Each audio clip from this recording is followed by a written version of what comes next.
Hello and welcome back to another reaction. In this occasion, Mob Psycho 100 Season 2 Episode 11. Yes, we are getting closer and closer to the ending. We're closer to the season finale, and I don't know if there is going to be a third season or the story is just being wrapping in this case. But anyway, I don't think we are in the mood to speak about that. And yes, these last few episodes have been very exciting because now Claw is really taking action against not only our heroes but against everybody in Japan. Because yes, they are after the world conquer, starting with obviously Japan. It is a very moment. It's a very exciting moment. Well, yeah, it's a moment. It's a very exciting moment that we are about to continue seeing. So yes, just remember guys, if you enjoy the content of the channel, please consider a subscription and turn on notifications. Leave a comment so I know what you think about my reaction or about the episode. And obviously if you enjoyed the video, please give me a like. Enough about that, now really enough about that, and let's just watch the episode, shall we?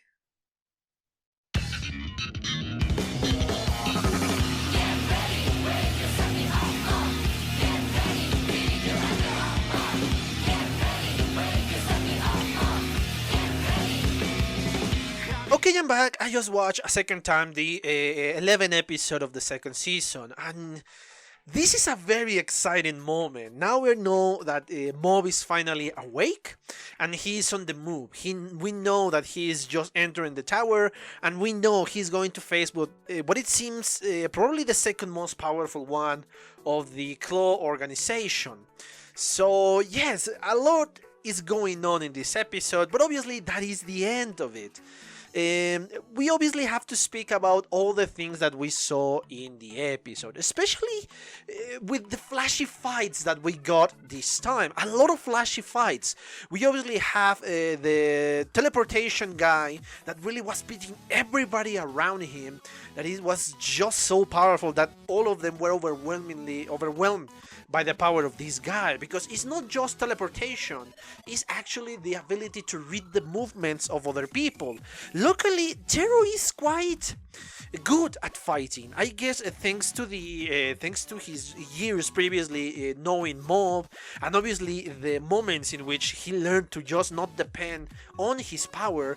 The combination of these both factors are what make him a lot more powerful than we see before. So yes, there is a lot to analyze in here. Obviously we have now the group is just reunited.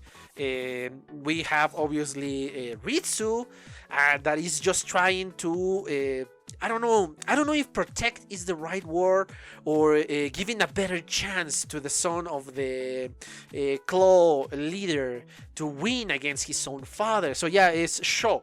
Yes, I brought it here because I never learned his name. Is to give Sho a better chance to win. But obviously, let's concentrate in fight by fight. First, obviously, the teletransportation guy, which is obviously a spectacular fight, especially how they manage the movements. Good lord, the movements, because it's very dynamic, very entertaining. But not only that, the moments too. Because again, first you are overwhelmed by the power of this guy, by the teleportation guy. You are overwhelmed and you feel despair for our heroes. Even 5 or 6 against 1, it's obviously so much power on this guy that they are not able to even land a hit. But then when we take obviously the elation moment, the happy moment in which Teru managed to block the punch and start to really going back and forth against these guys, and then the rest start to attack and really landing hits on this one. That is obviously a great moment in which obviously our heroes are winning, and it's exciting because you contrast it with the moment in which they were losing and now they are winning, and obviously the winning part is a lot more exciting and a lot more satisfying thanks to this contrast. And then unfortunately when he awakes all his full powers is that when he starts to kick their asses. And before going to the next part, because that is kind of the culmination, we have to return a little bit and going back with Mob, in which again we see the overwhelming power of Mob that is really not damaging.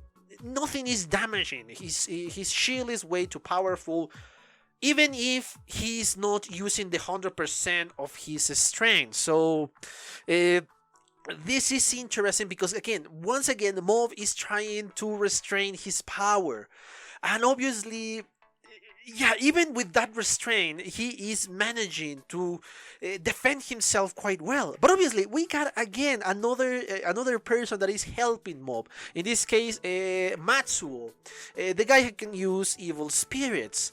But unfortunately, his power is not enough, and thanks to the stupidity of the lackeys of this claw organization, they release Mogami, the evil spirit. Well, the previous Esper, which is so far the only one who really is powerful enough and evil enough and clever enough to kind of make you feel a danger for Mob. And this is something I discussed in my previous reaction. In the moment when he appeared in the anime, I genuinely fear for Mob. I genuinely did.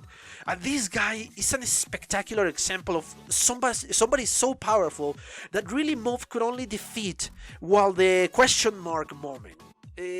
So yes, this is exciting, and it's amazing the way Mob is behaving, because I guess not only this episode, but in the previous episode in which Mogami appeared, is kind of changing his mind. He knows that Mob is overwhelmingly powerful. He knows that Mob is probably more powerful than any other Esper in the entire world, and probably he is the only one who is aware of that. Mogami, I mean. But still, I think the combination of the answer that Mob gave him in this moment, in this episode, and obviously what he saw in previous encounters with Mob, is that what makes him think, okay, yeah, the world is in good hands, Mob is on the case. And that's why he released this other Esper user. And I don't know if he's gone for good or if he's going to return in a later date.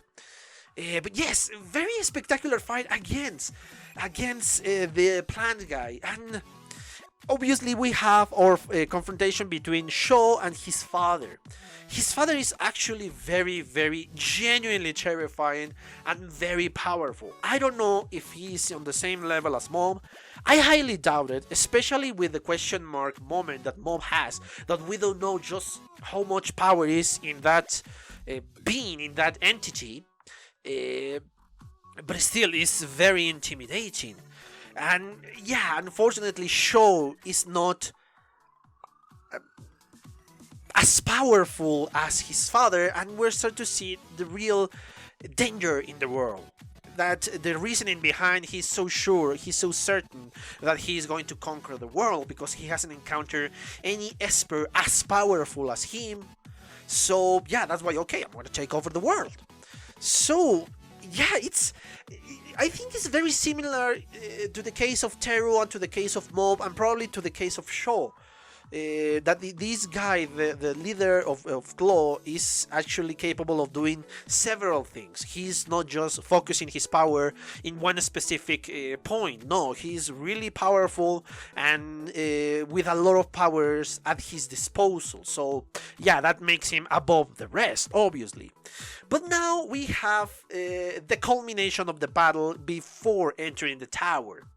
We got, obviously, Mob and how he's showing off his power. How he is intimidating this teleportation guy, because he recognized just how overwhelmingly powerful Mob really is. And he ran away. But before that, obviously, Reijin has to make an appearance and be awesome. Just as awesome as Reijin could be. He just beat the crap out of this guy, and he believes, and I mean the teleportation guy, he believes that Reijin is so powerful because he cannot detect his telekinetic powers. Obviously, we know the truth.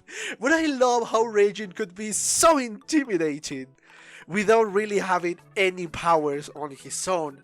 And that's why Regin is one of the best characters ever. And obviously we got our extra scene in which Mob deciding after that he's just going alone after the Claw organization, after the leaders. We saw the Umbrella guy, this guy who is very powerful but very innocent, and I'm so eager to see what is going to happen in the confrontation between these two, and the confrontation between the leader too, obviously. So yeah, I'm excited for the next episode, but I think I exhausted the topic of this one. So the only thing I have to say is, again, if you feel like it, please subscribe to the channel and turn on notification, leave comments so I know what you think about my reaction and the video, and yes, share the video if you can and if you are willing to do so. Anyway, yes, as I said before, I think I exhausted the topic of this episode. The only thing I have to say is I hope you enjoy it, and thank you for your attention. See you on the next one. Bye. Okay guys, I hope you enjoyed that video, and if you did, give it a like, so the algorithm from YouTube will help me out. And check my other videos, share them, and also why not subscribe to my channel and join this community. And as always, I want to thank you for your attention, your likes, and even your dislikes, your comments, which is something I always look forward to read. And yeah, once more, thanks and see you on the next one.